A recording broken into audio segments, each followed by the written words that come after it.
An event that any time will occur. An event that every Christian, I hope every Christian, not only most Christian, but I believe and I hope every believer is anticipating. That's the rapture of the church 2025. Okay, so ano po ba ang rapture? Paulit-ulit na sinasabi dito. Dahil naniniwala ako, nakita ko doon sa mga ilang viewers dito mga bago. Rapture, ito po ay pangako ng pag-ibig. Mas bibigay ko yung pinakamalalim na kahulugan. Pangako ng pag-ibig ni Jesus sa mga nagmamahal sa Kanya, ang mga believers niya.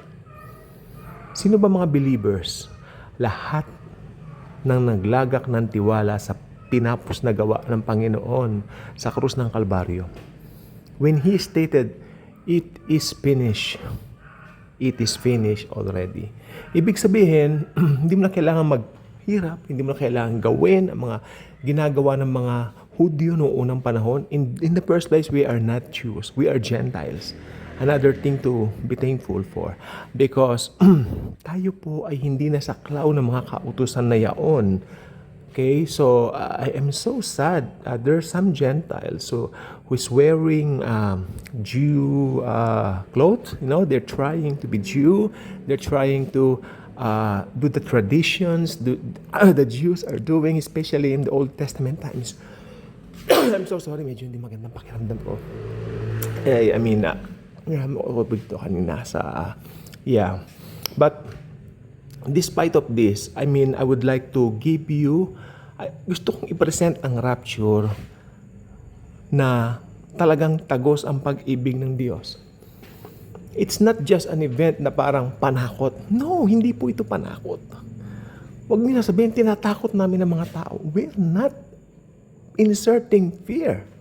We are reminding people, John 3:16, the famous verse. I mean, John 3:16 is the heart of the whole Bible. From Old Testament to the New Testament, that's the very heart of the Bible. John 3:16. Okay? Rapture will occur anytime. I believe it. I believe it. Hindi po tayo nagbibigay ng dates sapagkat hindi naman tayo inutusan ng Diyos na magbigay ng date. We cannot. Okay? So, we don't have to. Okay? At alam lang po natin, it is a promise. I mean, it was a promise to Paul. I mean, it was revealed by Paul, revealed to Paul by the Lord Jesus Himself. Rapture is a revelation. Ito po ay inihayag lamang kay Paul, kay Pablo, sapagkat si Paul ay apostol para sa ating mga hentil. Kagaya po natin na mga hentil. Ano po bang hentil? Ang mga hindi Hudyo ay mga hentil. Ang pagmamahal po ng Diyos sa buong mundo ay hanggang ngayon po available. Available forever, of course. Pero ito pong church age, alam niyo po ba, ito po talaga yung where we can apply John 3:16. That quick, that easy. That quick, that easy, pero it's priceless. The result will be priceless. That's why if you are not yet putting your trust or your faith in the finished work of Christ, ngayon na po ang tamang panahon. Huwag ka na magpatumpik-tumpik pa. Receive the Lord Jesus Christ as your very own personal Lord and Savior. Because tanging doon lang magkakaroon ka ng buhay na walang hanggan. Pangako po ng Panginoong Jesus, ako ay kumakatok at sino magbubukas sa akin, ako ay papasok.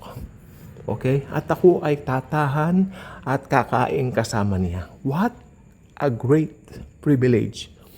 Walang hihigit na pribileyo yung makasama mo ang Panginoong Jesus. Amen? Wala nang hihigit na pribileyo maliban doon sa Jesus is with you. You are eating your supper with Jesus. Wow, thank you Jesus. Okay? So, ang rapture po mangyayari po anytime. Wala po yung signs. It's a revelation and it will happen.